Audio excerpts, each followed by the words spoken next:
Maya stood in front of the grand entrance of Westbridge University, clutching the strap of her backpack.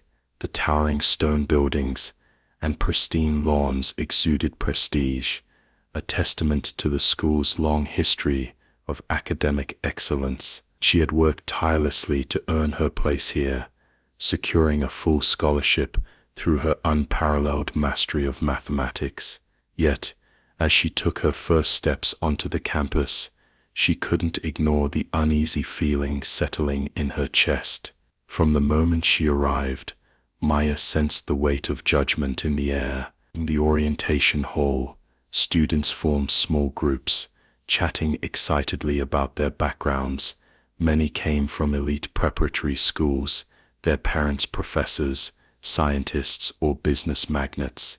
When Maya introduced herself, the polite smiles were tight-lipped, and the conversations quickly shifted away from her. She recognized the silent doubt in their eyes, the subtle but unmistakable assumption that she was out of place. The first real test of this came during an informal gathering in the mathematics department. A group of students stood huddled around a whiteboard, solving an advanced calculus problem for fun. Maya, intrigued, stepped closer and watched as one of them struggled to complete the equation. After a few moments of hesitation, she softly said, "You forgot to apply the chain rule here. That's why your result isn't matching the expected derivative." The group turned to her, eyes scanning her as if assessing whether she was qualified to speak. One student, a tall guy wearing a Westbridge Mathematics Club jacket, scoffed, "Oh, and you're sure about that?" Maya nodded, stepping forward confidently. "Yeah, here, let me show you." She picked up a marker, and with precise movements, corrected the mistake. As she finished, a girl in the group raised her eyebrows in surprise. "That was fast," she murmured. But before Maya could say anything, the tall student crossed his arms. "Huh, you must have just memorized the answer. Let's see how you do with something harder." He quickly wrote another problem on the board, this time a complex integration equation. The message was clear: prove you belong. Maya didn't hesitate. She analyzed the problem for a few seconds, then began solving it step by step, explaining her thought process aloud. As she reached the final answer, a few of the students exchanged glances, some impressed, others skeptical. The tall student smirked. "Lucky guess," he muttered before turning away.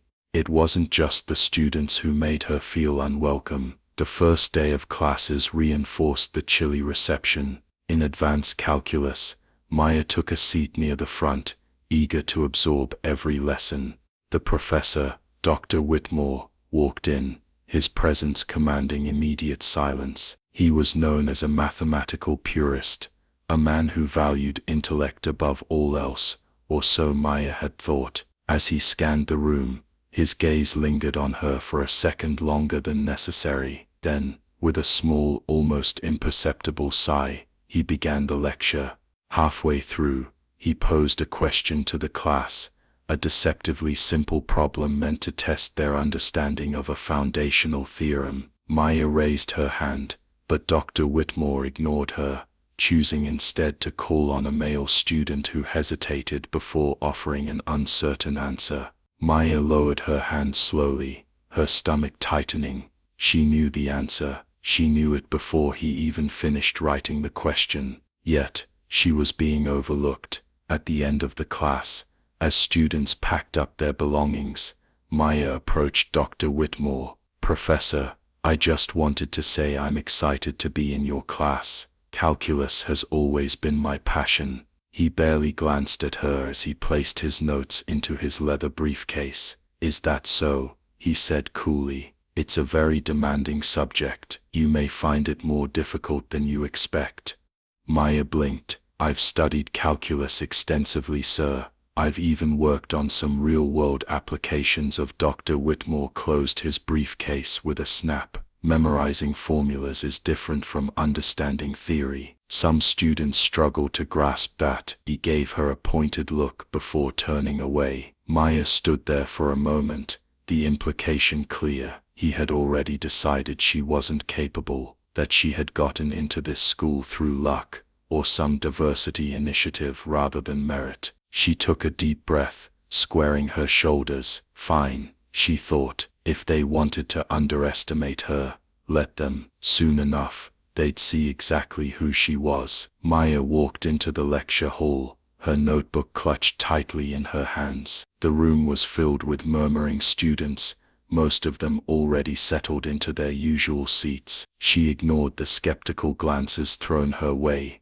as she found an empty spot near the front. She knew she didn't look like the typical Westbridge math prodigy, but she wasn't here to fit in, she was here to learn. Dr. Whitmore entered the room, his presence commanding immediate silence. He adjusted his glasses and began writing on the board without greeting the class. Calculus is not about memorization, he said, his tone crisp. It's about understanding the logic behind every step. Maya's focus sharpened as he introduced a complex problem involving limits and differential equations. After a brief explanation, he turned to the class. Let's see who has been keeping up with the material. His eyes scanned the room before landing on Maya. A flicker of something unreadable passed across his face before he spoke. Miss, he paused, as if struggling to remember her name. Maya Thompson, she said evenly. Miss Thompson. His voice carried the weight of expectation, but not the good kind. Since you seem eager to participate,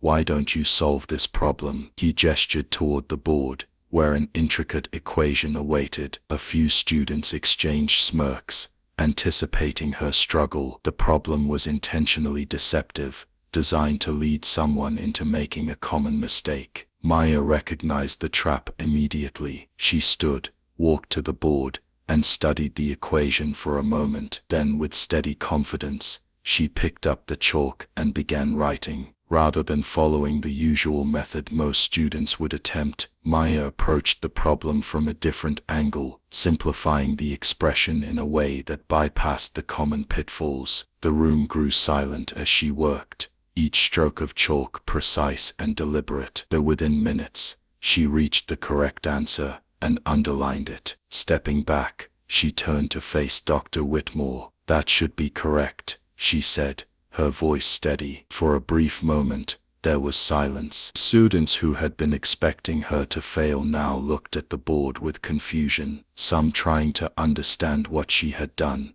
others too surprised to react. Dr. Whitmore's lips pressed into a thin line. He adjusted his glasses and glanced at the equation again, his expression unreadable. Interesting approach, he said finally, though I imagine you've seen a similar problem before. His tone was dismissive, as if her success had been nothing more than a coincidence. Maya met his gaze. Not exactly, but I recognized the pattern and worked through it logically. Dr. Whitmore gave a small, unimpressed nod before turning back to the class. Let's move on. Maya returned to her seat, unfazed. Let them doubt her. This was only the beginning. Dr. Whitmore's eyes lingered on Maya as he capped his marker, a small smirk playing at the corner of his lips. The way she had solved the previous problem had clearly unsettled him, but instead of acknowledging her intelligence, he seemed intent on proving her unworthy. Since Miss Thompson is so confident in her abilities, he said, his voice carrying a mocking edge,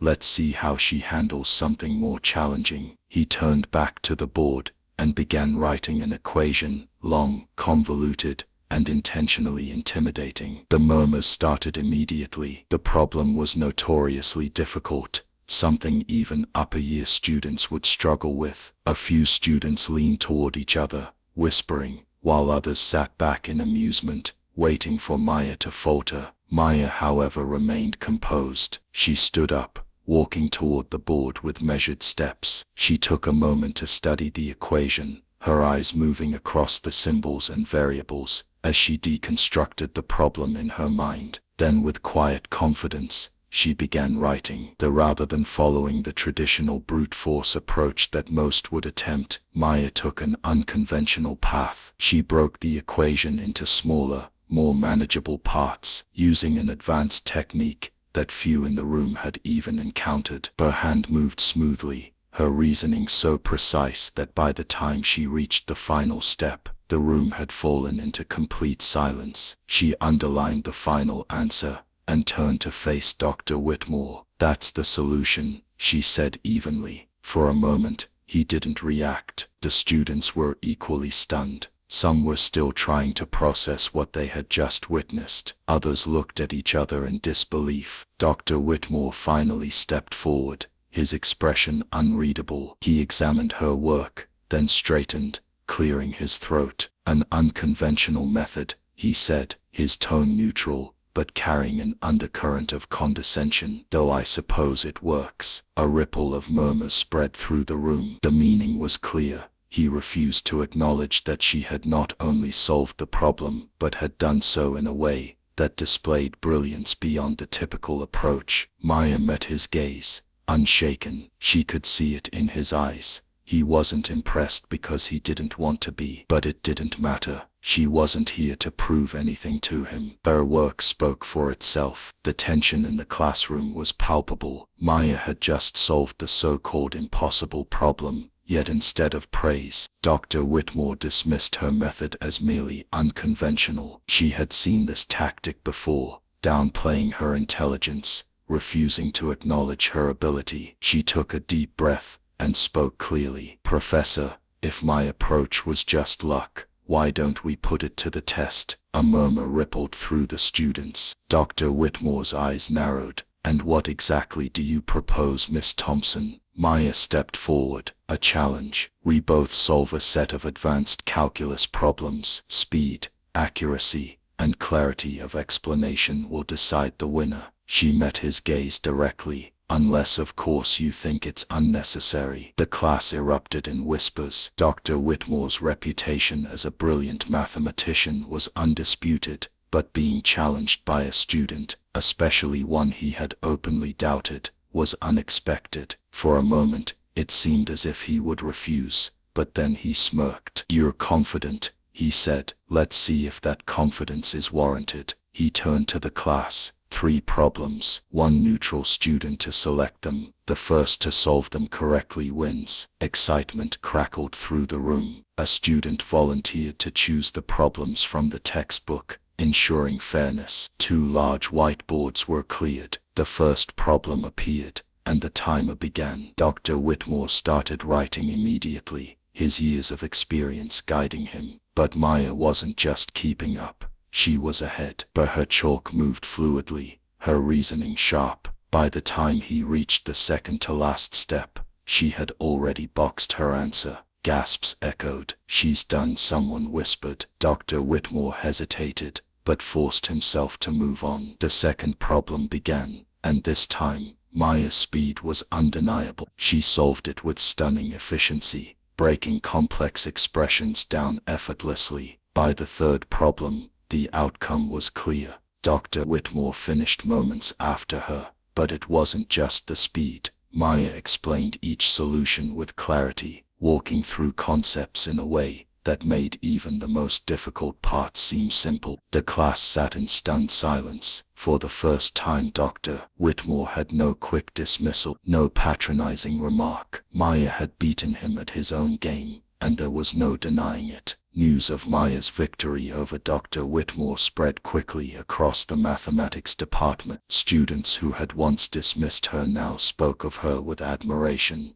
replaying the moment she outpaced one of the most respected professors at Westbridge. Some still clung to their skepticism, whispering that it was just a fluke, but others saw the truth. She wasn't just good, she was exceptional. Her performance in class continued to prove that. She answered complex questions with ease, tackled challenging theorems without hesitation, and even helped her peers understand concepts that the professor himself struggled to explain clearly. Slowly, the resistance she had faced at the beginning began to fade, replaced with quiet respect. It wasn't just the students who took notice. One afternoon, after a particularly advanced lecture, another professor, Dr. Patel, approached her. Unlike Dr. Whitmore, he seemed genuinely curious about her abilities. "Miss Thompson," he said, adjusting his glasses. "I've been hearing quite a lot about you." Maya smiled politely. "Good things, I hope." "Very good things," he confirmed. "In fact, we have a guest lecturer arriving tomorrow, Dr. Raymond Wells. He's one of the leading mathematicians in applied calculus. I think you should meet him." The next day, during Dr. Wells' lecture, Maya sat in the front row, listening intently. When he posed a difficult question to the class, there was a long silence before Maya finally raised her hand. She explained her reasoning with such depth and precision that the visiting mathematician took a moment to study her. After class, he sought her out. "You have an incredible mind," he told her. "I run an annual mathematics conference where some of the brightest minds in the field present their work. I would love for you to be a part of it." Maya's heart raced. This was an opportunity beyond anything she had imagined. She accepted without hesitation. Dr. Whitmore, overhearing the exchange, remained silent. For the first time, he had no choice but to acknowledge her brilliance. Yet, his expression remained unreadable, his pride unwilling to fully accept what was now undeniable. The students who once doubted her congratulated her, some even asking for her help with their coursework. Maya had not only proven herself, she had changed the way they saw her, and soon she would prove herself to the world. The conference hall buzzed with excitement, as some of the brightest minds in mathematics gathered to discuss cutting-edge research. Maya stood at the edge of the stage, clutching her notes, though she hardly needed them. This was her moment, and she was ready. Her presentation focused on a complex, partially unsolved calculus problem, one that had puzzled scholars for years. Instead of approaching it with traditional methods, Maya introduced a fresh perspective, using an innovative technique that connected calculus with abstract algebra. As she worked through the problem on the projector screen, the room fell silent, captivated by the elegance of her logic. By the time she reached her conclusion, there was a moment of stunned silence before the first round of applause broke out, then another. Soon, the entire room was on its feet. Esteemed mathematicians, some of whom had spent decades on this very topic, nodded in approval, whispering amongst themselves about the significance of her insights. Dr. Raymond Wells, the visiting mathematician who had invited her, took the microphone. "Miss Thompson, that was extraordinary," he said. "Your approach may very well reshape the way we analyze this problem. I have no doubt we'll be seeing your name in academic journals very soon." Maya smiled, her heart swelling with pride. She had worked tirelessly for this moment, not to prove anything to her doubters, but to contribute something meaningful to the field she loved. Among the audience sat Dr. Whitmore, his expression unreadable. Unlike before, there was no room for dismissal.